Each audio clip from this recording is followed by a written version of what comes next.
first, the story of an icon. Oh yeah, from Charlie Pride to Loretta Lynn, she's documenting the stories of the greatest in country music. Yeah, today filmmaker Barbara Hall is joining us to share her latest project, Brenda Lee, Rockin' Around. Welcome. Thank you. Thanks for having me. Of course, I love Little Miss Dynamite, big fan of hers, and what a story she has to tell, helping her family pull out of poverty. Give us a glimpse into her life. So what's not to love about Little Miss Dynamite? She is a dynamite, and she's like the genuine article, and one of the few that are left who were around because she was a kid when she first came out into Nashville, when she first came here and started performing and recording. She was a kid, so she's kind of one of the last ones standing who was a part of that group and that team and that culture. So there's a lot to be thankful for and a lot to remember about Little Miss Brenda. Okay, and speaking of, I mean, she basically is the sound of Christmas and played a huge role in Nashville's history. We obviously honored her on the House floor, lawmakers recently. Talk about why we celebrate her now at this time of year. You know, she's been such a huge part of Nashville's own story. She started off in rock and roll, so her and Elvis, who knew? So she was a big part of that culture. Shifts into rockabilly. That's a big part of Nashville's story. And by fluke, kind of evolves into country. So she is a big part of our story throughout. Has lived here since she was a kid. And, you know, when you call Nashville home and country music is your career, it's hard not to have her be a big part of our story here.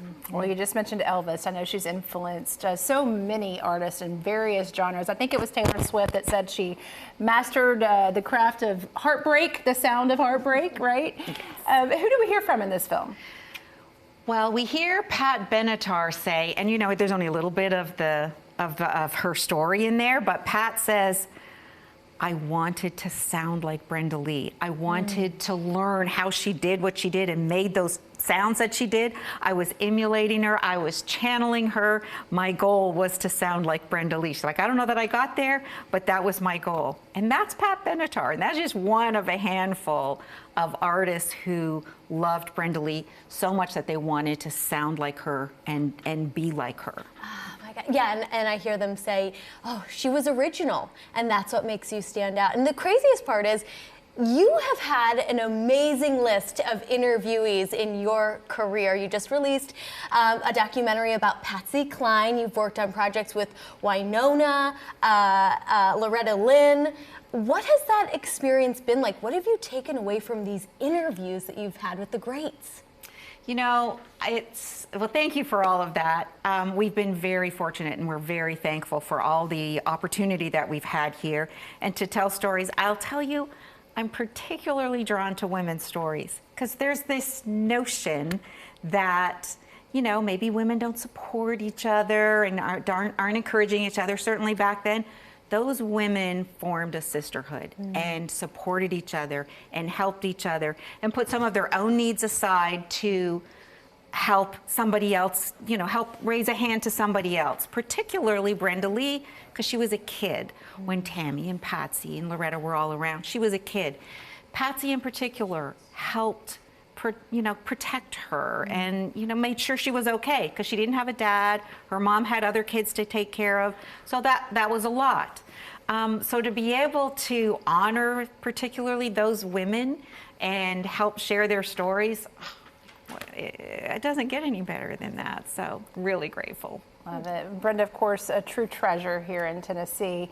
It's fun when you get to see her out and about, which happens sometimes, believe it or not. It's incredible that this song that we hear today on the radio that hit #1 last year, you know, 65 years after the release, she was just a child, and that voice is so strong. Talk about her and her influence in the Nashville sound. Sure. Well, let me just jump on Rockin' for a minute. Yeah. What 79-year-old gets to say, yeah, I bumped Mariah Carey out of #1 and took her place, right? And she probably wouldn't overly brag about that, but I think we need to brag on her because who gets to do that? And in her defense, Mariah was actually very gracious, and when she was here, you know, visited her. And but, you know, that's a big thing. Nashville, you'll probably if you're out and about, see her at the grocery store. She likes to do her own cooking. You know, she likes to be a homebody. She is a part of our city and a part of our culture and a big part of our history in a very broad way. She worked with the A-Team. Not very many of those guys left. We were really fortunate to get Alan Stoker to be part of the team. And if you know Alan, his dad was a member of the Jordanaires. The Jordanaires were the backup singers for the A-Team. So he had some stories firsthand of how his dad told him stories about Brenda. So we were very fortunate to get a lot of firsthand stories, even though, you know, there's not a lot of those guys left. So we're lucky that she's here to keep the story moving and to remind us how important some of those early days and early musicians of Nashville were. Very good. Told by a great storyteller. Thank you so much. Thank you. Everyone, American Masters Brenda Lee Rockin' Around will air Monday, December 16th at 10 p.m. on PBS.